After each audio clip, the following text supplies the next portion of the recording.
Buits en cases del poble, matinada de plors, de crits callats. Ell, ella, és el de cada dia, un més, igual i a la vegada diferent. Persona de carn i os amb amics i família, amb la seva llengua, la seva cultura, el seu entorn natural, la seva manera de viure, de relacionar-se, d'estimar, de disfrutar, de creure i pensar, de sentir, de sofrir, de lluitar en totes i cadascuna d'aquestes realitats. Allà serà ofès, serà humiliat. Què han fet? Res, és igual. Han pogut fer. Potser que algun dia ho facin. Són el poble. Que han fet alguna cosa i qui no. Però no se'ls emporten per a jutjar les seves raons. Ni on els porten és lloc per a jutjar el dret i l'obligació de fer. Dijous 3 de desembre de 1981. A les 3 de la matinada, forces policials envaeixen les llars de 10 independentistes. Són detinguts, amanillats com a delinqüents i traslladats a la Direcció Superior de Policia de Barcelona, en règim d'incomunicació per l'aplicació de la llei antiterrorista. Aquesta vegada, el dolor, la ràbia, la injustícia ens cremen més perquè són concrets.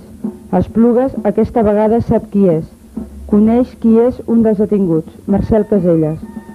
Després de la sorpresa primer i la indignació després, Esplugues, a través dels comitès de solidaritat amb els patriotes catalans, comença a organitzar-se i aquella mateixa nit apareixen pel poble les primeres pintades: Llibertat, Marcel Caselles i companys, fora la llei antiterrorista.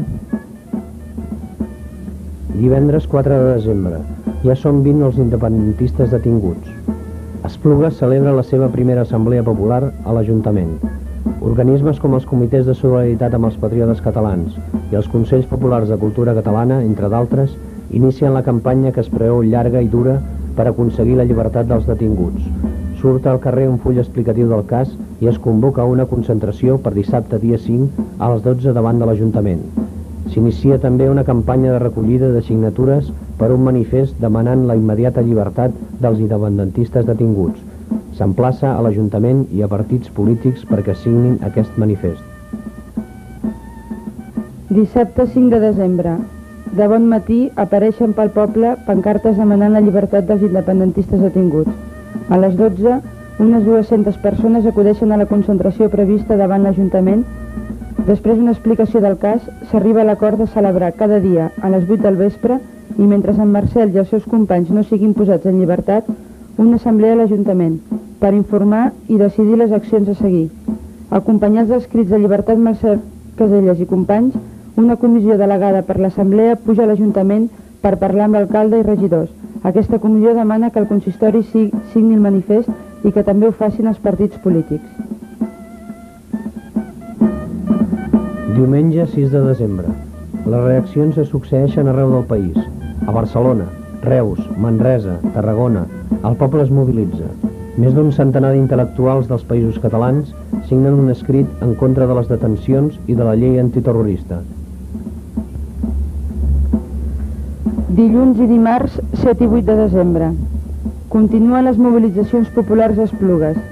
El manifest recull pràcticament les signatures de la totalitat d'associacions i entitats del poble, així com fulls de signatures individuals. En assemblea es rebutja unànimement el comunicat de l'Ajuntament per considerar-lo totalment insuficient. Com a resposta del poble d'Esplugues demanant la immediata llibertat d'en Marcel i companys independentistes, s'inicia una campanya demanant al comerç del poble que tanqui els seus establiments el dimecres durant mitja hora de 10 a 2:15.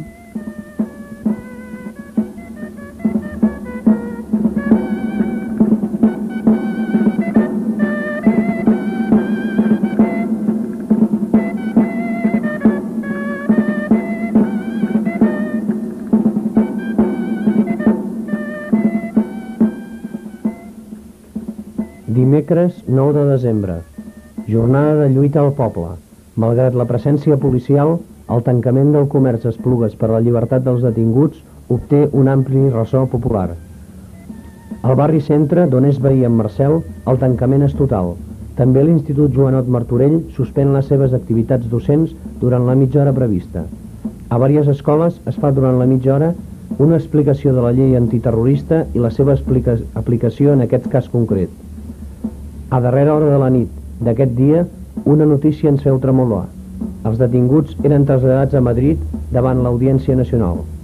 La desmoralització inicial fou molt forta, perquè es creia que això significava el seu definitiu empresonament lluny del seu poble.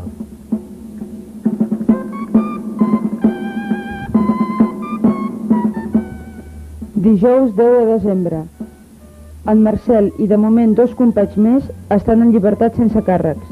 L'angúnia, no obstant, es manté per la resta d'independentistes detinguts. A darrera hora de la nit la notícia és completa. 14 companys estan ja en llibertat. Únicament 2 romanen encara detinguts. A l'assemblea de la nit s'organitza la rebuda als companys alliberats que arriben a l'endemà a l'estació de Sants.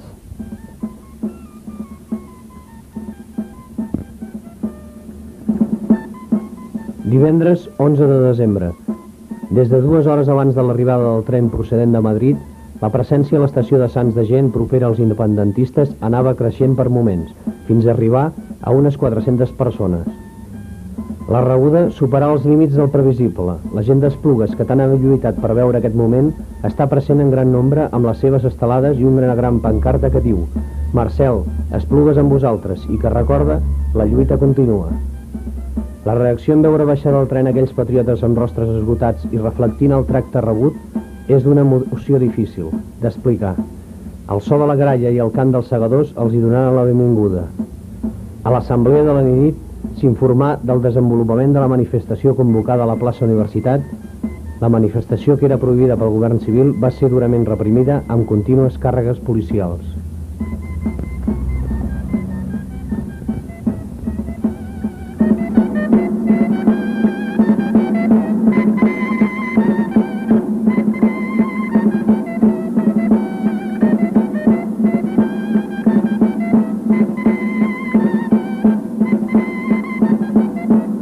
Dissabte 12 de desembre. A Esplugues visqué una jornada inolvidable amb l'acte que, amb l'intervenció d'artistes del poble, es celebrà en solidaritat amb en Marcel i per la llibertat dels patriotes catalans. Jo estic molt emocionat, però l'aplaudiment realment l'hauríem de fer nosaltres a vosaltres.